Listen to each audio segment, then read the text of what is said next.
change of scene. My favourite spots. I think at this stage, just about everybody knows who Pink Floyd is. I think Dark Side of the Moon is one of the best-selling albums of all time. I really like the later albums, the last few albums. I like them very much. I like the subject matters.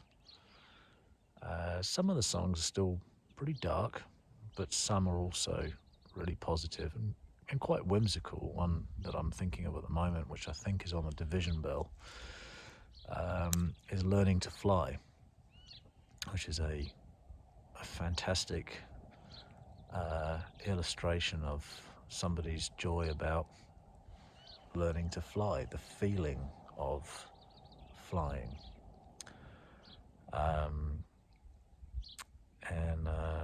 I like that very much. And I think so much of that is, and I love Dave Gilmour's voice. He's just got a absolutely fantastic voice. At least he had, and we'll get onto that in a second. There's a few other things. A connection that I think that I would have quite clearly with Dave Gilmour is his affinity for beautifully handcrafted things.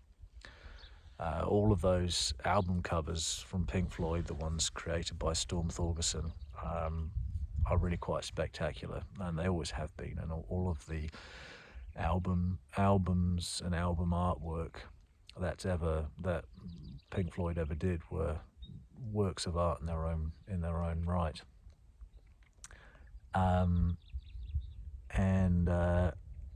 So there's this beautiful story about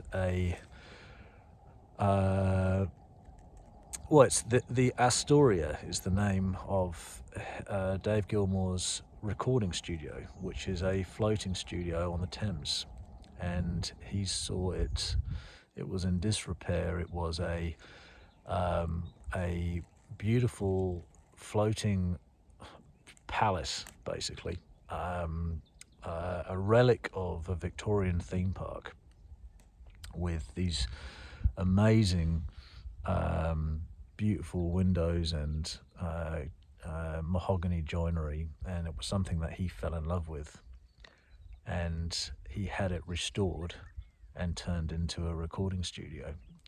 He said that he got pretty tired of always being in a windowless studio, so now he has this amazing studio on the water with these lovely windows.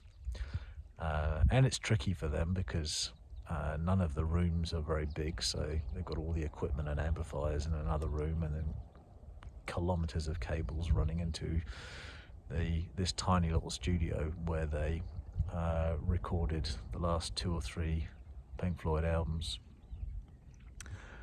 And I love that very much. And when he released, I think, his last album, he might have done another one since then, Rattle That Lock, I ordered the CD and received it in the post and absolutely fell in love with it. The first thing I did was order another one as a gift to my father because I knew he'd like it. But it's this wonderful, it's got a like a Hessian fabric spine and wax paper, and it smells of that wax papery smell and this beautiful artwork on it. And it's just such a tactile thing, such an additional experience to the music that's printed on the CD. And of course the vinyl album is even better. So yeah, that's a beautiful thing. I quite like Dave Gilmour in general. I think he's a very charming man. He seems to be, he's so English, he's so unbelievably apologetic.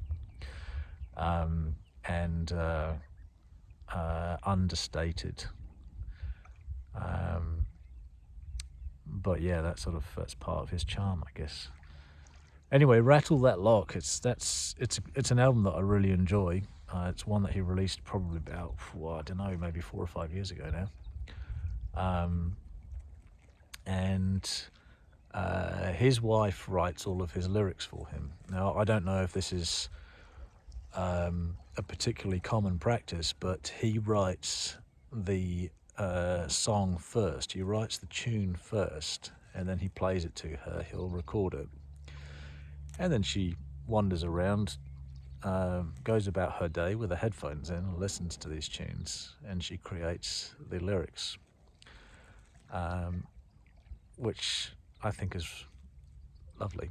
It's beautiful, and I think it's lovely that his wife is so completely connected with the work that he does. Now, it's not to say that she writes everything. There's a song in there called "A Boat Lies Waiting," which is Dave Gilmour's thoughts on death. I think so. Something that he wrote after Richard Wright died. It's a very, very beautiful song, and the sound bites, the samples behind the song are quite haunting. You can hear the rigging of a boat creaking. And another little treats as well. He actually left some bits in there which the sound of his wife rattling the cutlery drawer and his wee son running through the studio, that's all been left in there, which is a bit of a treat. It's pretty subtle, but if you know it's there, you'll hear it. So yeah, that's quite good fun. But at this stage, I'll just come back to the voice. I've always enjoyed Dave Gilmour's voice, I must say. In this later album, he's getting on a bit, and he's a bit scratchy these days. So you're going to have to forgive him for that.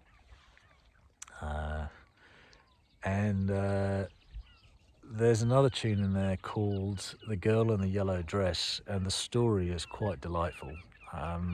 They were in some club, and she takes a bit of a fancy to the saxophonist who's on stage, and clearly either Dave notices or she volunteers that or whatever, but yeah, she's got a little thing for this delicious saxophonist.